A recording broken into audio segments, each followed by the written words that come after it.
हिमालय की बर्फीली चोटियों के बीच जहां बादल भी रुककर विश्राम करते हैं, वहीं खड़ा है केदारनाथ मंदिर। एक ऐसा स्थान जिसे सिर्फ पत्थरों से नहीं बल्कि आस्था, तपस्या और चमत्कारों से बनाया गया। लेकिन क्या यह सिर्फ एक मंदिर है या फिर इसके पीछे कोई ऐसा रहस्य छिपा है जिसे सदियों से दुनिया जानने की कोशिश कर रही है?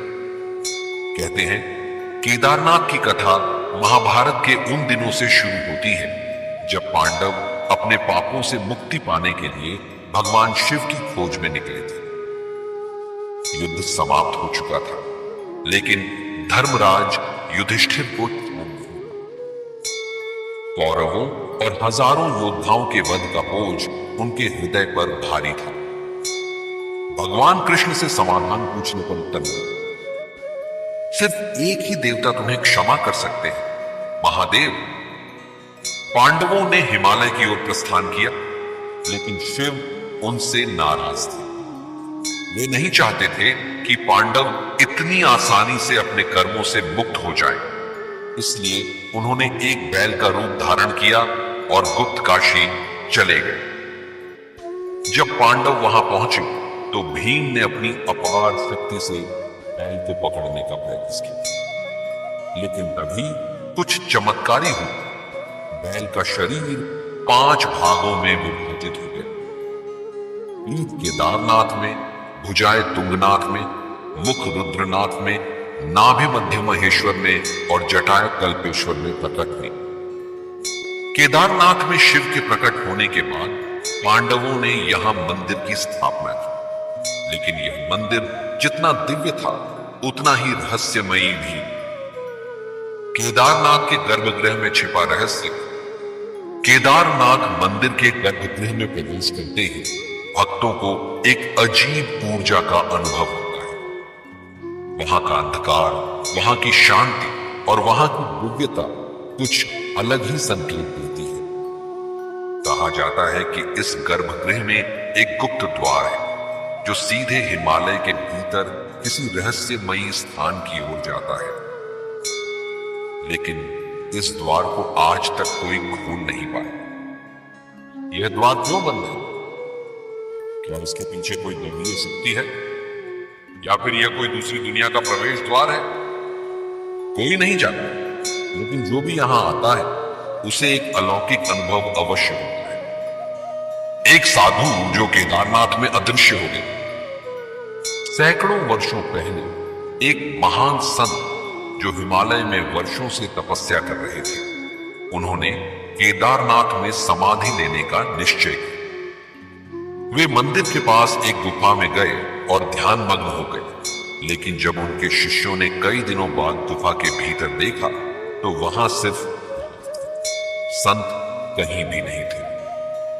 लोगों का मानना है कि वे शिव के लोक में समा गए, लेकिन यह पहली बार नहीं थी जब किसी ने केदारनाथ में ऐसा अनुभव किया। 2013 की प्रलय और महादेव का चमत्कार। वर्ष 2013, सावन का महीना। लाखों श्रद्धालु बाबा केदार के दर्शन के लिए निकले थे, लेकिन किसी को नहीं पता था कि कुछ ही दिनों में प्रलय आने वाली है। हिमालय में स्थित चौराबाड़ी झील फट गई और पूरा केदारनाथ क्षेत्र बाढ़ में डूब गया। सैकड़ों मकान, दुकानें, होटल और सड़कें बह गई। हजारों लोग इस आपदा में मारे गए। लेकिन जब पानी थमा तो सबने देखा केदारनाथ मंदिर जिसका तस खड़ा था। मंदिर के ठीक पीछे एक विशाल चट्टान आकर अटक गई, जिसने मंदिर को बचाया। बाद में इसे भीमशिला नाम दिया। यह चमत्कार कैसे हुआ? क्या यह भगवान शिव की लीला थी या फिर हिमालय के किसी गुप्त रहस्य का संकेत? कोई नहीं जानता। आदि शंकराचार्य का पुनर्जन्म।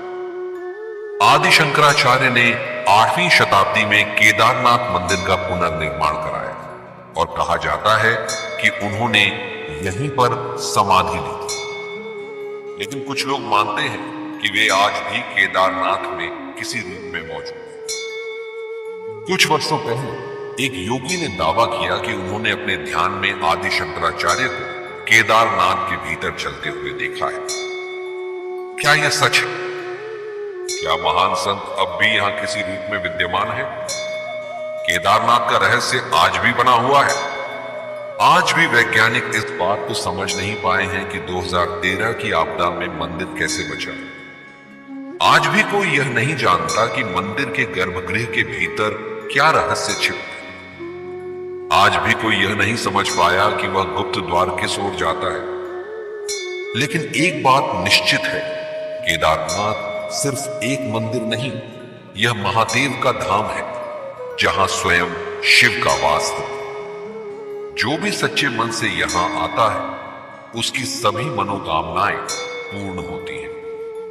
और जब कोई इस धाम को देखता है, तो उसे समझ आता है कि यह कोई साधारण स्थान नहीं, बल्कि एक ऐसा रहस्यमयी लोक है, जहां समय भी रुक जाता है।